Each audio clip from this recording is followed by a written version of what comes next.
Yeah, he is. He was just there. He just stepped out for a second, so we'll give him another minute.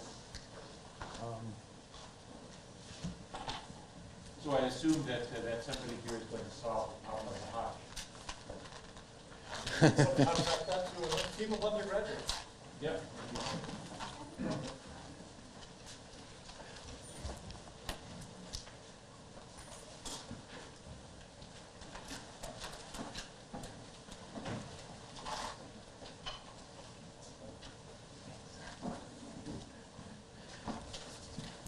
So this panel is called The Law and Earth Observation, Military, Commercial, Environmental, and Scientific Perspectives.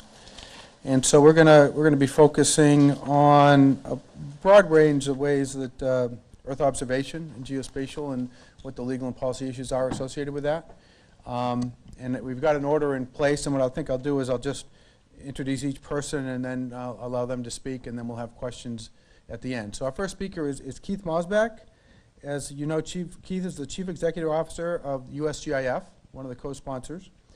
USGIF promotes the geospatial intelligence, tradecraft, and sustains a geoint community among government, industry, academia, professional organizations, and individuals. And as Keith so eloquently said this morning, he is really very active in all aspects of geospatial and promoting education, and is one of the unique organizations in Washington doing that. And Keith has been a big supporter of the center and its work, and has a really interesting perspective of what's going on in Washington now. So, Keith? So I think I speak to you today, when I look at the title of the panel, as sort of the token person with government, military, defense, intelligence. Certainly Dan's done some, but that's the perspective I sort of want to bring to the panel today. I couldn't help but noticing over the past 24 hours on Twitter, there's been an interesting thing blowing up, Charlie, about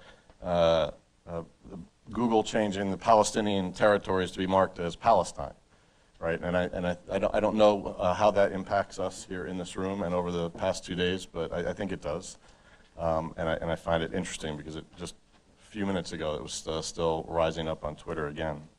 And what I want to do is start off with this discussion of location and privacy and law by talking about cyber, and talking about a 12-year-old Kevin Mitnick ripping off some LA bus receipts out of the trash and figuring out a way to social engineer his way to free bus rides in 1975, and then spinning forward his knowledge of social engineering for his first hack, illegal entry into a computer system, in 1979. I remember reading the book The Cuckoo's Egg by Cliff Stoll, which actually, those of you who remember that book, came out in 1989. The term electronic Pearl Harbor, now we call it cyber Pearl Harbor, kind of dates back by some estimates to 1993 is kind of where people will say that originated. The point of this little bootleg discussion of history, and not meant to be inclusive by any means, is it really seems to have taken us till about 2013 to start freaking out about cyber and cybersecurity and cyber intrusions, right? But certainly there were people sitting in rooms like this, back to Kevin Mitnick's social engineering on the LA bus system and earlier, who had concerns about this. But again, it's 2013, and law and policy are struggling to catch up. So maybe it's by way of a bit of foreshadowing. Where do we stand on geospatial? And Kevin and I have this little discussion about this. I'll talk about geospatial and remote sensing law and policy, and if I can continue to twist Kevin's arm, maybe we'll change the name of the center, because I think it goes together. So time, in my non-mathematical mind, time plus technology advances plus economics and other activities kind of forced the cyber issue to the fore. And I think we have to wonder, what is it that's going to force this geospatial and remote sensing law and policy discussion to the fore? And by the way, cyber and geospatial are connected rather integrally, so I'll make a little pitch for our Trajectory magazine, which you can pick up outside, where we've written a story about the cyber location nexus and why where still kind of matters in this cyber discussion, although some would suppose it doesn't. The drone debate, also a quick history lesson. The drone debate is suddenly a big deal, kind of fostered by the rock star of The Predator, and related aircraft after 10 years at war. But really, in 1945, Captain Ronald Reagan, in the PR division of the Army Public Affairs organization out of Hollywood, sends a photographer down to the radio plane factory where they have produced 15,000 radio planes during World War II for the Army. And they take a picture of a young woman named Norma Jean Baker, who's working on the assembly line building drones, right? And she goes on to interesting things later on. Old Norma Jean and Marilyn Monroe. So where are we going to get to with geospatial and remote sensing privacy and law and policy?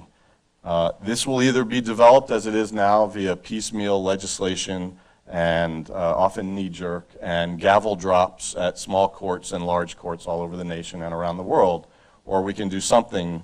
I used to plead that we should get out ahead of it. I'm no longer naive enough to make that plea. So I would ask that maybe we endeavor to struggle to begin to catch up to it, so that we don't find ourselves in the way that the cyber folks find themselves today. To quickly then sort of bring it to a close from a personal perspective, I decided that being an infantry officer was going to be rather wearing on my body as I observed the officers that I served under, and decided that I would maybe try something more cerebral like military intelligence. So in 1992, I show up at Fort Huachuca, Arizona to learn about Army intelligence. And the very first day is spent in a converted World War II barrack in a room hot. That's probably, I guess, redundant when I'm talking about Fort Huachuca down south of Tucson.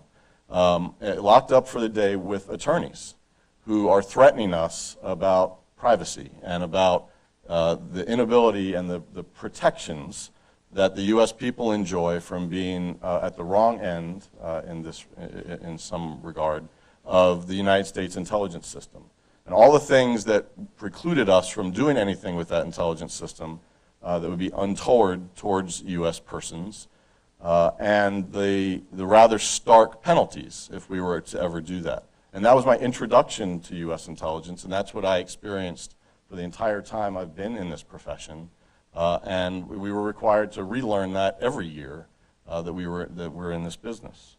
And so it was interesting to me when I fast forward to 2005 and I show up at a then classified ground station in the Washington metropolitan area where I'm now in charge of the 24/7, 365 tasking of the nation's imaging or spy satellites. And I find, much to my dismay, although I kind of knew this was happening, but now it was completely my responsibility, that sometimes we use those satellites in domestic situations. But what I found was that it was completely within a legal and policy regime that had been well thought out and put into place and that worked to protect the American people while giving them the availability of the billions of dollars they'd invested in those systems so they would be just as responsive to their needs as they would to someone on a battlefield in a distant land. And very shortly after I arrived at that ground station, I was responsible for support to Hurricanes Katrina and Rita.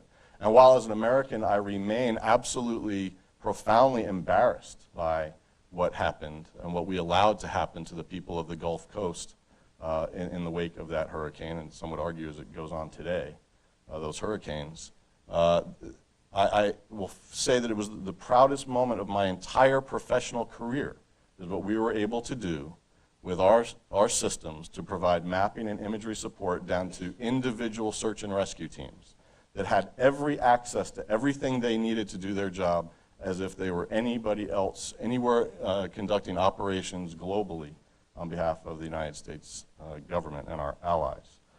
And so the White House After Action Report kind of was pretty blunt about the failures that occurred there, but pointed out two organizations that distinguished themselves. And it was the United States Coast Guard, and we all remember the iconic photos of helicopters picking people up off their roofs, and the National Geospatial Intelligence Agency, because we made sure that we deployed the same assets that we would have done, to people serving overseas to the Gulf Coast.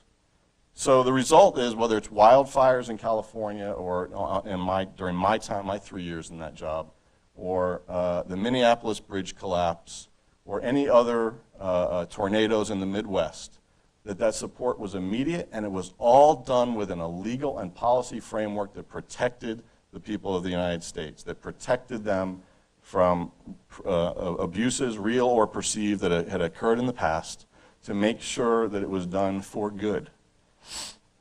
So my personal experience is that the United States government has neither the time nor the interest to go around tracking you if you haven't broken the law, that you are specifically legally protected from the same, and that assets can be used for good in consonance with law and policy that's been put in place to protect you.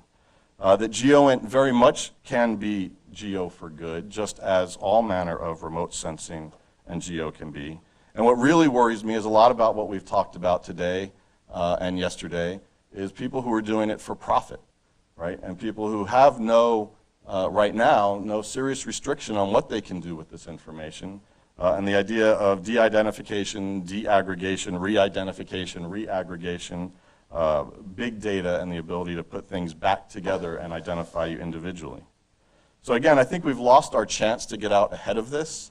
As someone said this morning, the horse has indeed left the barn and is galloping off into the horizon. And we better get on catching up the best we can with some legal and policy framework. And I just give you my anecdote that in a small way, I have seen a legal and policy framework work seamlessly to enable GEO for good. And I'm confident we can figure it out in a larger sense.